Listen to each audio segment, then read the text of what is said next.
Baik, materi pertama akan dibacakan oleh Mita. Kepada Mita dipersilahkan. Baik, morfem adalah unit tata bahasa terkecil dari suatu bahasa. Ahli bahasa yang menyelidiki kata, pembentukan kata, dan struktur kata disebut morfolog. Mereka kebanyakan mengidentifikasi dan mempelajari morfem dan yang membangun kata-kata baru. Morfem adalah bentuk bahasa yang terkecil yang tidak dapat lagi dibagi menjadi bagian-bagian yang lebih kecil. Misalnya, kata putus jika dibagi menjadi pu dan tus, bagian-bagian itu tidak dapat lagi disebut morfem karena tidak mempunyai makna, baik makna leksikal ataupun makna gramatikal. Demikian juga me dan kan tidak dapat kita bagi menjadi bagian yang lebih kecil. Itu menurut ahli Badidu 1985 Jadi morfem adalah satuan bahasa yang paling kecil yang tidak dapat dibagi lagi dan mempunyai makna gramatikal dan makna leksikal. Terima kasih, saya kembalikan kepada moderator. Ya, terima kasih Mita. Selanjutnya akan dibacakan oleh Anissa. Kepada Anissa dipersilahkan. Baik, terima kasih moderator. Pengertian morfem menurut para ahli. Yang pertama, menurut Nida. Morfem adalah satuan terkecil bermakna yang akurat yang merupakan kata atau bagian kata. Yang kedua, menurut kata Mbak. Morfem adalah perbedaan terkecil mengenai makna kata atau makna kalimat dalam struktur gramatikal. Yang ketiga, menurut Ramlan. Morfem adalah satuan gramatik yang paling kecil yang tidak mempunyai satuan lain selain unsurnya. Yang keempat, menurut Sitindoan, morfem ialah kesatuan gramatik yang terkecil yang mengandung arti yang tidak mempunyai kesamaan baik dalam bentuk maupun dalam arti dengan bentuk-bentuk yang lain. Selanjutnya,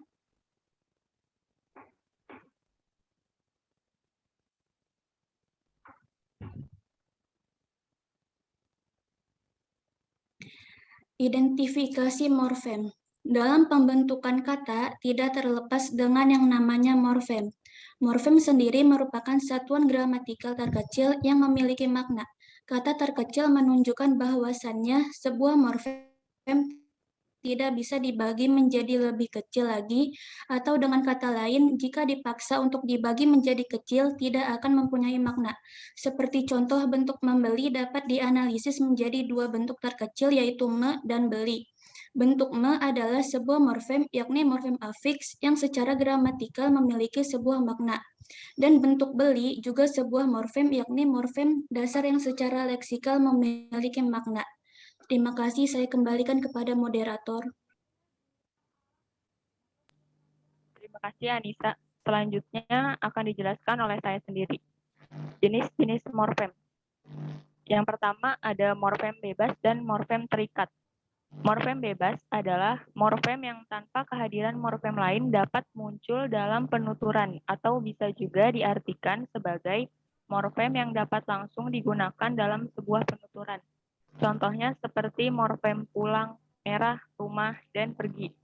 Morfem-morfem tersebut dapat berdiri sendiri dan dapat digunakan tanpa harus menggabungkan dengan morfem lain.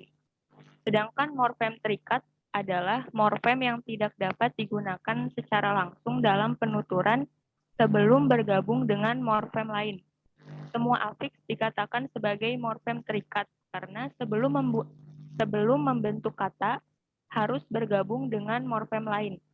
Misalnya bermengkan. Contoh kata dasar yang termasuk ke dalam morfem terikat yaitu henti menjadi berhenti, juang menjadi berjuang, dan temu menjadi bertemu. Selanjutnya, morfem terikat juga berwujud dalam morfem dasar seperti juang. Morfem tersebut harus mengalami afiksasi sehingga membuahkan perjuangan atau berjuang. Juang juga dapat digunakan ketika ia berdampingan dengan morfem lain, seperti daya, sehingga membentuk daya juang. Oleh karena itu, dengan mengetahui bahwa bentuk dasar ini baru memiliki kelas kata dan arti jika ia mendapatkan imbuhan atau berdampingan dengan bentuk lain. Juang tergolong ke dalam morfem dasar terikat atau prakategorial karena harus membubuhkan imbuhan. Jenis morfem yang kedua ada morfem utuh dan morfem terbagi. Morfem utuh yaitu morfem yang susunannya utuh secara fisik atau tidak terbagi. Contohnya morfem meja, kursi, lantai, dan pulpen. Morfem-morfem tersebut utuh susunannya dan tidak terbagi atau terpisah. Sedangkan morfem terbagi yaitu morfem yang fisiknya terbagi atau disisipi morfem lain. Misalnya morfem ke-an. Morfem tersebut bentuknya tidak utuh atau unsurnya terpisah. Di antara ke dan an ada unsur lain, misalnya unsur satu, menjadi kesatuan. Selanjutnya. Jenis morfem yang ketiga ada morfem bermakna leksikal dan morfem tidak bermakna leksikal. Morfem leksikal adalah morfem yang memiliki makna pada dirinya tanpa perlu berproses dengan morfem lain. Morfem bermakna leksikal bisa berbentuk morfem bebas, bisa juga berbentuk morfem terikat. Misalnya, pohon, kuda, lapor, dan makan. Morfem jenis ini dapat digunakan secara bebas dalam sebuah tuturan. Sedangkan morfem tidak bermakna leksikal merupakan morfem yang memiliki makna jika bergabung dengan morfem lain. Morfem ini tidak dapat berdiri sendiri tanpa bergabung dengan morfem lain. Contoh morfem ini merupakan afiks atau imbuhan seperti di, men, per, ber, dan ter. Morfem-morfem tersebut akan memiliki makna jika bergabung dengan morfem lain. Misalnya morfem di bergabung dengan morfem makan menjadi dimakan. Selanjutnya. Baik, selanjutnya akan dijelaskan oleh Hana. Kepada Hana, dipersilakan. Baik, selanjutnya yang keempat yaitu morfem segmental dan suprasegmental. Morfem segmental adalah morfem yang dibentuk oleh fonem segmental. Contohnya, ketika kita mengucapkan kata bahasa, maka nomina yang dibunyikan tersebut bisa dibagi menjadi 3 suku kata, yaitu ba, ha, sa, atau dibagi lebih kecil lagi, yaitu b, a, h, a, s, dan a. Sedangkan morfem suprasegmental adalah morfem yang dibentuk oleh unsur suprasegmental seperti tekanan, nada, durasi, atau sesuatu yang menyertai fonem berupa tekanan suara atau intonation, panjang pendek atau pitch, dan getaran suara yang menunjukkan emosi tertentu. Bahasa yang memiliki morfem suprasegmental diantaranya adalah bahasa Afrika, Burma, Cina, dan Thailand. Sedangkan bahasa Indonesia tidak memiliki morfem suprasegmental. Lalu yang terakhir yaitu morfem allomorph zero. Morfem berallomorph zero adalah morfem yang salah satu allomorfnya tidak berwujud bunyi segmental maupun berupa prosodi, melainkan kekosongan. Lambangnya berupa huruf O yang dicoret. Contohnya bentuk tunggal pada kata book dan books, dan bentuk jamaknya adalah books. Bentuk tunggal untuk ship dan ship, bentuk jamaknya yaitu ship juga. Karena bentuk jamak untuk books terdiri dari 2 buah morfem, yaitu morfem book dan morfem s, maka dipastikan bentuk jamak untuk ship adalah morfem ship dan morfem berallomorph zero. Dengan demikian, bisa dikatakan bahwa morfem berallomorph zero merupakan salah satu allomorph dari morfem penanda jarak, penanda jamak dalam bahasa Inggris. Contoh lainnya yaitu kalimat ibu beli beras dikatakan berallomorph zero, karena pada kata beli terdapat kekosongan dan biasanya memberikan afiks mem, yang awalnya kalimat ibu beli beras berubah menjadi ibu membeli beras. Selanjutnya saya serahkan kepada moderator. Baik, terima kasih Hana. Selanjutnya akan dijelaskan oleh Tri. Kepada Tri, dipersilakan. Ya, terima kasih moderator. Selanjutnya morf. Morf bisa berwujud fonem atau urutan fonem yang berasosiasi dengan suatu makna. Dengan demikian, morf bisa dipahami sebagai wujud konkret atau wujud fonemis dari suatu morfem. Contoh pada kata melempari. Kata ini terdiri atas 3 unsur, yaitu me, lempar, dan i. Masing-masing unsur itu adalah wujud konkret atau wujud fonemis pada suatu morfem. Ketiga unsur itu adalah morf. Jadi, morf bisa berwujud satu fonem, yaitu i, 2 fonem, yaitu me, atau 6 fonem, yaitu lempar. Sederhananya, morf itu adalah bentuk terkecil dari morfem yang belum diketahui statusnya atau belum ditentukan statusnya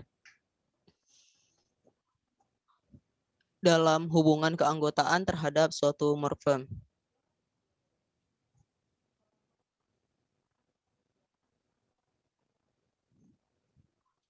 Selanjutnya,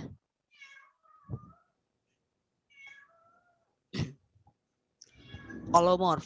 Alomorf adalah varian bentuk morfem. Jadi semua morf yang memiliki kemiripan bentuk dan kesamaan arti adalah alomorf dari suatu morfem yang sama.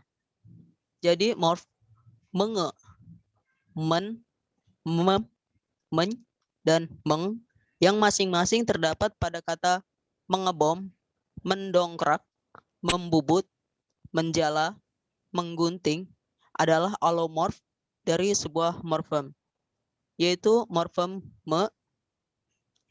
Sederhananya, alomorf adalah bentuk dari morfem yang sudah diketahui statusnya. Misalnya, bentuk meng dalam kata menggali. Bentuk meng saat belum diketahui status morfemnya disebut morf.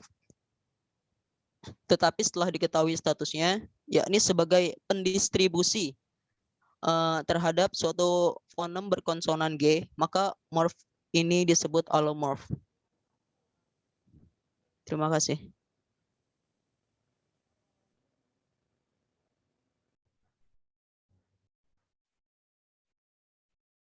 Kurang 3 orang lagi ya. Oke, 3 orang lagi. Apa tuh yang belum tuh?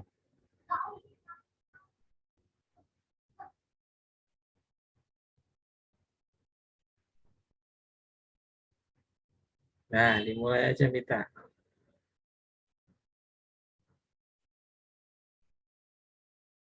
Ayo, Mulai aja nih, Pak. Iya, mulai aja dah. Ya, udah 33. Start.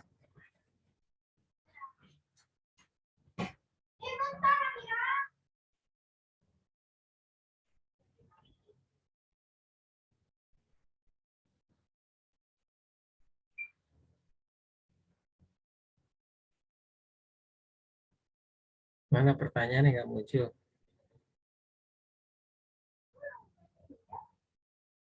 Pertanyaan 2 sudah.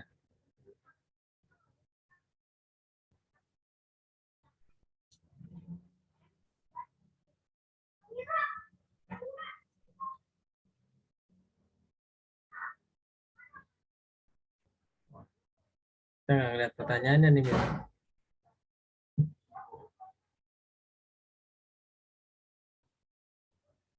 Ada berapa soal, Mita?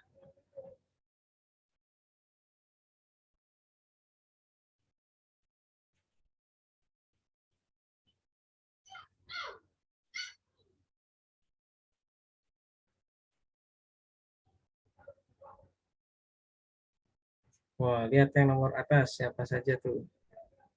Yulia, Raffi,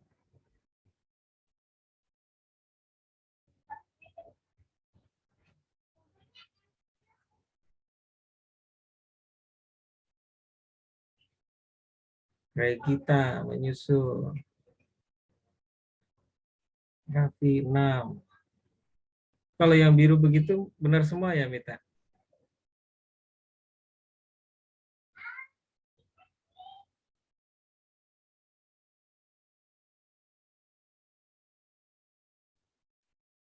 Nah, gimana Mita? Sudah itu? Nadila, mana? Sudah dapat juaranya?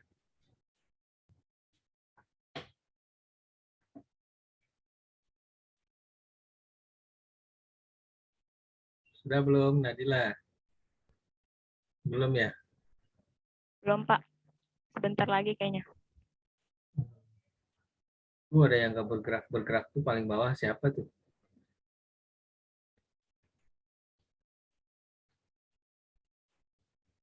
Oh, hijau itu yang benar ya, akurasi. Kalau biru itu apa biru?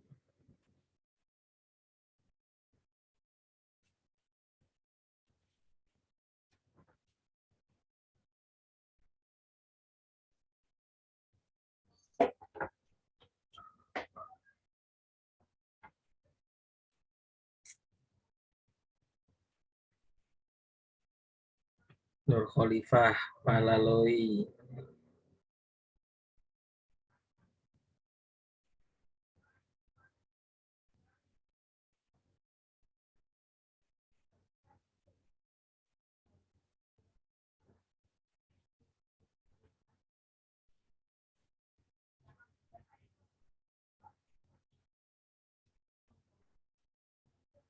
Tuh Zahra Amelia. Nggak mengisi tuh Zahra Amelia.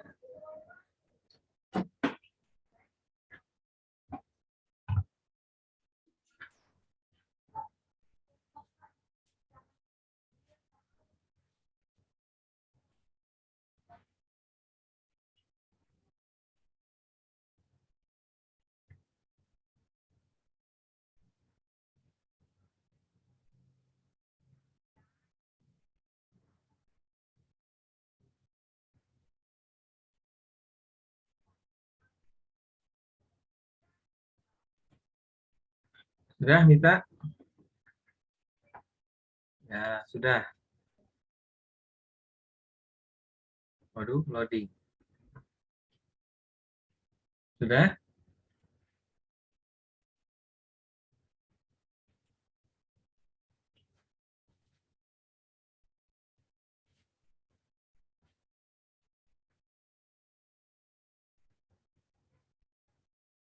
Ya, coba di end, Mita. Udah selesai. Kita lihat siapa rankingnya.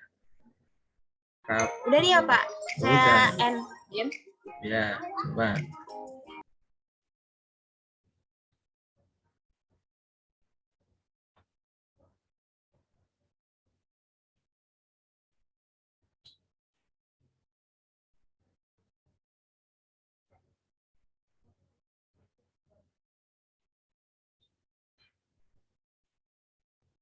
Oke. Are you sure? Yes.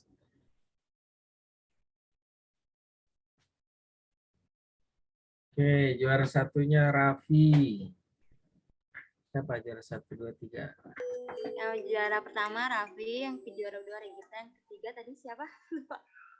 Loh, back dong. Udah kelihatan? Tiga Sri. Sri.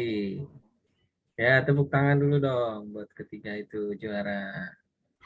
Hadiahnya apa kelompok 1? Hadiahnya yang juara 1 uang tunai 50.000, Wah. 30.000, juara 3 uang tunai 20.000. Wah, asik. Selamat Raffi bisa buat GoFood. Ya, ya minimal buat beli kuota lah. 50.000 lumayan kan. Ya, terima kasih, Mita. Selanjutnya kesimpulan.